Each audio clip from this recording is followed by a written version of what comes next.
Espresso जी, आज ज़रा important बात करते हैं आपकी हेल्थ के हवाले से।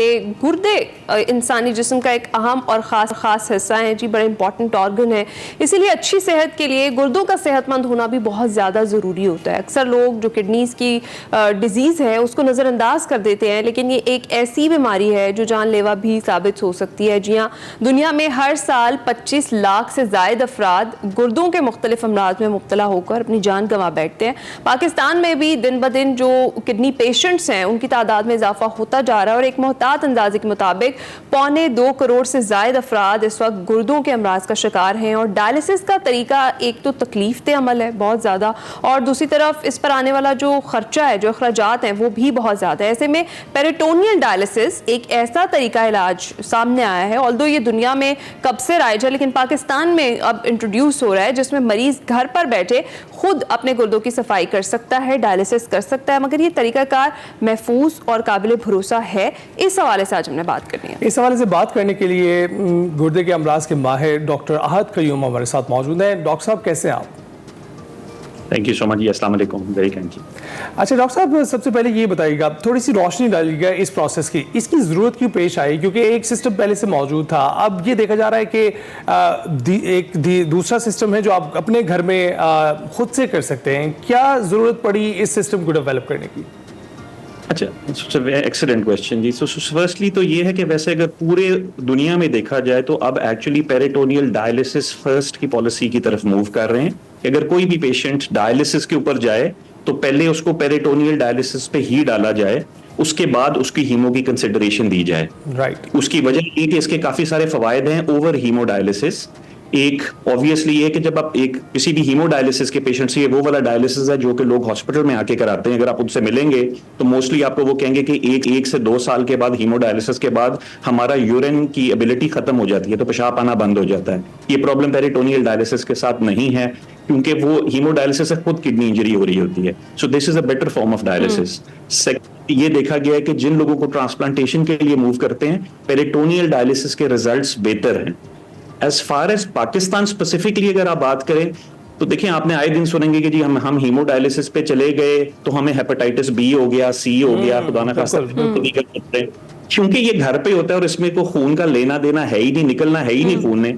इसमें हेपेटाइटिस बी, सी, HIV का क्वेश्चन ही नहीं है। सो इसके इतने ज्यादा फवायद हैं। अच्छा। कि जी अब सारी दुनिया इसकी तरफ जा रही है, एक्चुअली मूवी इस तरफ जा रही है। डॉक्टर साहब, फायदे तो आपने बता दिए। Basically what is peritoneal dialysis? ये होता कैसे है? इसकी जो मशीन है वो कितनी एक्सपेंसिव है? इजीली अवेलेबल है या नहीं? और सबसे इंपॉर्टेंट चीज ये है कि इज इट सेफ?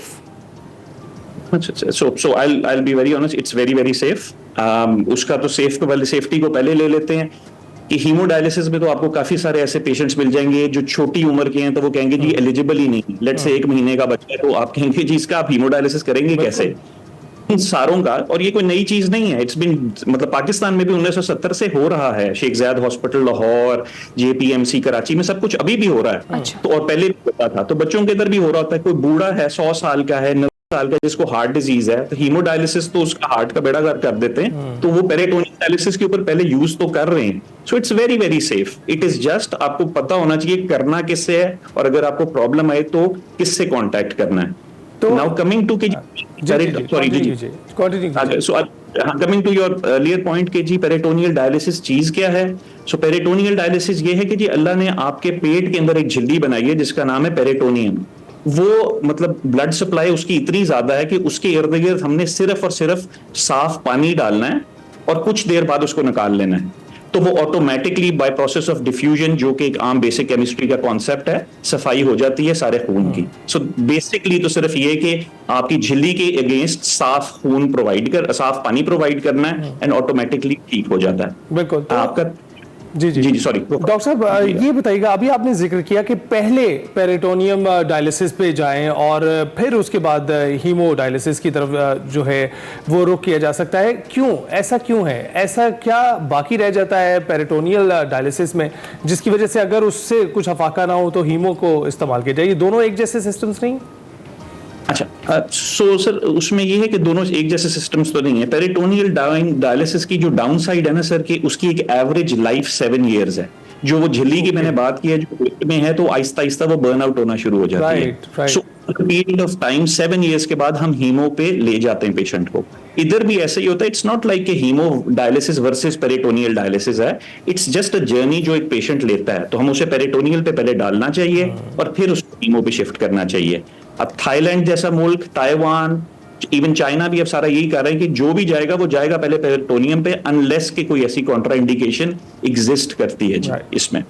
ठीक है। और सॉरी, जो प्लान होना चाहिए लॉन्ग टर्म में, you should be transplanting these patients, you can't put them on dialysis for ever and ever, कि आप वो डायलिसिस जिंदगी रखना भी नहीं चाहते, तो साल बाद पेरिटोनियम के आप उनको ट्रांसप्लांट करके नॉर्मल वर्कफोर्स में ले आते हैं।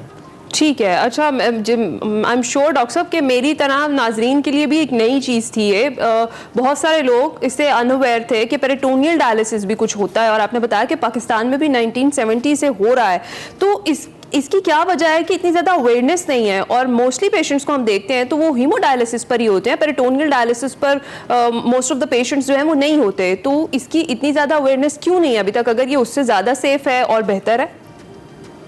आप एक्सीलेंट क्वेश्चन अगेन मैम। अगर आप 2000 से पहले चले जाएं तो पहले पेरिटोनियल डायलिसिस काफी फ्रीक्वेंटली हुआ करता था पाकिस्तान में, जब इवन मैं उस टाइम पे डॉक्टर भी नहीं बना हुआ। अच्छा। उसके बाद हाँ, तो हुआ कुछ इसी तरह कि इट्स अबाउट अवेयरनेस। तो जब गवर्नमेंट पॉलिसी बनी तो उस टाइम के ऊपर, मतलब जाहिर है जिन लोगों ने भी डिसीजंस लिए उन्होंने हीमोडायलिसिस को ही आगे पुश किया। अनफॉर्चुनेटली साथ ये कि हीमोडायलिसिस की मशीन क्योंकि नजर आ रही होती है, सो पीपल लाइक कि हाँ, मैं अगर कोई चीज ज़कात भी कर रहा हूं तो मैं एक डायलिसिस यूनिट खोल दूं और वो आके 30 मशीनें लगी नहीं और वो अपना डायलिसिस करवा ले। तो गवर्नमेंट हॉस्पिटल्स के अंदर भी डायलिसिस यूनिट्स बने हुए हैं। अब पेरिटोनियल डायलिसिस क्योंकि घर पे होता है तो उसका यूनिट एग्जिस्ट ही नहीं करता। इनफैक्ट अगर आप उसकी क्लियर बात करें तो पाकिस्तान के लिए तो it is a no brainer madam कि we should be enforcing peritoneal dialysis. एक हीमो डायलिसिस के ऊपर 180 से 200 लीटर पानी लगता है। पाकिस्तान के अंदर इतना पानी नहीं है, और पेरिटोनियल डायलिसिस में सिर्फ 8 लीटर लगता है। तो हमारा तो पानी खत्म होता जा रहा है। और साथ ये कि पेरिटोनियल डायलिसिस क्योंकि घर पे होता है तो लोगों को टाइम मिलता है, वो अपने हिसाब से कर रहे होते हैं, वो स्कूल भी जाते हैं, वो काम पे भी जाते हैं। सो वो इट्स ऑल अबाउट अनअवेयरनेस। और मेरा ख्याल है जो पावर्स दैट बी है उस टाइम पे उनको इन्फोर्स नहीं कर सके, और अब ये है कि बस क्योंकि एक सिम्फ हमने डिटरमिन कर ली है तो हम उस पर चलते जा रहे हैं। बट सिंस 2016 अगर आप डेटा निकालें, सिर्फ 30 पेशेंट थे, अब 300 पेशेंट्स हैं अक्रॉस पाकिस्तान। तो ग्रो तो कर रहे हैं। बिल्कुल बिल्कुल। और डॉक्टर साहब, काफ़ी इंटरेस्टिंग ये गुफ्तगू है और इससे बहुत सा इल्म मुझे भी मिल रहा है, लेकिन इसके साथ साथ हमें ये जानना है कि एक खर्चा जो हीमोडायलिसिस पे आता है वो बहुत ज़्यादा है, और इतना ज़्यादा है कि उसकी मशीन लाकर घर रखना तो इम्पॉसिबल है, बाज़-औक़ात अस्पतालों में भी जगह नहीं मिलती है। तो इस पर बताएं कितना खर्चा आता है पेरिटोनियल डायलिसिस पे, और अगर आप घर पर लेकर आते हैं तो इसका इस्तेमाल कैसे कर सकते हैं? सर, पेरिटोनियल डायलिसिस की ना आगे 2 किस्में हैं। एक है जो कि मशीन के साथ किया जाता है और एक है जो मशीन के बगैर भी किया जा सकता है। जी जी। तो उसके लिए कोई मशीन जरूरी नहीं है। मशीन सिर्फ और सिर्फ इसलिए कि जो हमने झिल्ली के अंदर एक कैथेटर पेट के अंदर पास किया हुआ है, मरीज रात को अपने आप को सोते हुए अपने आप को उस मशीन से कनेक्ट करता रहता है, वो पानी खुद ही अंदर भेजती है, खुद ही बाहर निकाल देती है। It's very convenient. तो जो लोग अफोर्ड कर सकते हैं हम उनको जरूर कहते हैं करें। वेरी लकीली एक कंपनी बायोनिक्स के नाम से पाकिस्तान में अब आ गई है जिन्होंने लोकली मेड साइक्लर बना लिया हुआ है। It's not even imported, they have designed it themselves. और जो वाला है जो कि मोस्टली मैं आमतौर पे अपने पेशेंट्स, क्योंकि वही बात है कि गरीब मुल्क है, गरीब लोग हैं, उनके लिए सिर्फ और सिर्फ ये कि साफ पानी उनको अवेलेबल करना होता है, जो कि पेरिटोनियल डायलिसिस फ्लूइड है, और वो पेट के अंदर पास करना होता है। पर डे लगभग अगर आप मुझे कहें कि कॉस्ट कितनी आती है, तो मिनिमम कॉस्ट 1500 रुपए से लेके 3000 रुपए पर डे पेरिटोनियल डायलिसिस पे लगता है। If you do the math तो वो हीमोडायलिसिस के बराबर आती है, क्योंकि इसकी हिडन कॉस्ट है। हिडन कॉस्ट सर ये भी तो रियलाइज करें ना, उसने जो पेट्रोल बर्न करके लेके आना है उसका क्या है, जो आप उसके साथ एक ड्राइवर लेके आ रहा होता है या कोई अम्मी या अब्बू साथ आ रहे होते हैं, अगर वो कहीं काम कर रहे होते तो वो भी तो कॉन्ट्रीब्यूट टू फैमिली। बिल्कुल। और इसके अलावा वक्त की हम देखते हैं कि वक्त भी ज़ाया होता है, उसमें लाइनों में लगना पड़ता है। डॉक्टर साहब, I have lost a cousin, और मैं भी एक टाइम पर गुर्दे फेल होने का शिकार होने वाला था, अल्लाह ने बचा लिया उस दौरान। तो ये तादाद क्यों बढ़ती जा रही है? आपको क्या लगता है, क्या हमारी डेली रूटीन्स में ऐसी चीज़ें हैं जिसकी वजह से गुर्दे बहुत ज़्यादा असरअंदाज हो रहे हैं? Excellent question again sir. पूरी दुनिया में और पाकिस्तान में भी the number one cause is diabetes. There is no two ways about it. हमारी पॉपुलेशन में अगर हम 3 बात कर रहे हैं तो हम में से 40 साल की उम्र में एक को डायबिटीज प्रोबेबली हो गई होगी। और ब्लड प्रेशर का सेकंड कॉज है। अगर अव्वल तो ये ना कि ये दोनों बीमारियां हो ना, सेकंड ये कि जी अगर हो गई है तो उसे फिर कंट्रोल करें। उसमें ये कोई शेखी की बात नहीं है कि जी वो कुछ नहीं होता जी, ये भी चीज खा लो, निहारी भी खा लो, नान भी खा लो, पेप्सी, तो you live once, what's the problem. तो ठीक है, आपकी जिंदगी आपकी क्वांटिफाई तो कर दी है, वो आप चेंज नहीं कर सकते, लेकिन क्वालिटी तो आप चेंज कर सकते हैं ना। सो डायबिटीज, ब्लड प्रेशर, हकीम की दवाइयां, स्टोन डिजीज, और एक खास कुछ बीमारियां हैं जिनको हम ग्लोमेरुलर नेफ्राइटिस कहते हैं, गुर्दे की अपनी सोजन, जिसका प्रॉब्लम है कि एक्चुअली सबसे बड़ा प्रॉब्लम गुर्दे का ये कि इसका सिम्टम ही कोई नहीं है, या खामोशी से अंदर फेल करी जा रहा हो, तो इसकी कोई अलामत नहीं होती। So you need to get test done on a yearly basis minimum, every one of us. अच्छा डॉक्टर साहब, इन दी एंड हमारी पब्लिक के लिए सिंपल वर्ड्स में कुछ कहना चाहेंगे आप? एक तो इस पेरिटोनियल डायलिसिस के हवाले से, और दूसरा ये कि अपनी किडनीज की जैसे सेफ्टी अभी आप बात भी कर रहे थे, उस पर कोई मैसेज? किडनी सेफ्टी के लिए जी नंबर 1 तो यही है कि exercise, fast foods, soft drinks, इनसे दूर रहें। साल में एक दफा RFT सीरम इलेक्ट्रोलाइट और यूरिन कंप्लीट का टेस्ट जरूर कराएं। और जब भी अपने कभी खुदा न खास्ता डायलिसिस के ऊपर पेशेंट जाए तो अपने डॉक्टर या मौलिद से ट्रांसप्लांट, हीमोडायलिसिस और पेरिटोनियल डायलिसिस की मतलब इंफॉर्मेशन जरूर लें। बाकी मरीज की डिसीजन, उसमें डॉक्टर का कोई लेना देना नहीं। डॉक्टर साहब, आपने ऐसी गुफ्तगू की है जो मेरा ख्याल है कि अमूमन हमें मीडिया पर, मेन स्ट्रीम मीडिया पर होती हुई दिखाई नहीं देती, और हमें इससे काफ़ी आगाही मिली है। तो ये बताइएगा कि आप क्या सोचते हैं कि अभी जो सूरत हाल है, वर्जिश करने से कुछ लोगों के गुर्दे उल्टा मुतासर होने लगते हैं।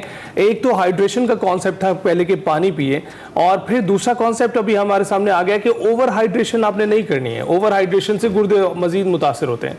तो इस पर ज़रा रोशनी डालिएगा, क्या करें? हाइड्रेटेड रहें कि थोड़ा सा ज़रा एहतियात से चलें? एक मेरा उसमें तो कॉन्सेप्ट बड़ा क्लियर है कि जितनी पानी की जरूरत है उसको उतना इस्तेमाल करें। मेरे से पहले आप जिनसे बात कर रहे थे वो कुछ ट्रैक्टर की बात कर रहे थे। अगर आप फार्मर हैं, जैतून की बाग के अंदर कर रहे हैं, तो ऑफकोर्स आपको 4 लीटर पानी पीना पड़ रहा होगा गर्मी के अंदर, लेकिन वैसे आजकल के अंदर 2 लीटर पानी पीना काफी है। बस प्यास लगे पानी पिए, ना ज्यादा पीना है ना कमी होने देनी। That is the mean. ठीक है, thank you so much doctor Ahad Qayyum साहब। बहुत ज्यादा इन्फॉर्मेटिव सेशन था ये हमारा, और बहुत सारी हमारी तरह हमारे नाजरीन को इन्फॉर्मेशन मिली, और खास तौर पर ये जो पेरिटोनियल डायलिसिस है इसके हवाले से इन्फॉर्मेशन मिली है। अभी हम जाएंगे छोटी सी ब्रेक पर, आप कहीं मत जाइएगा।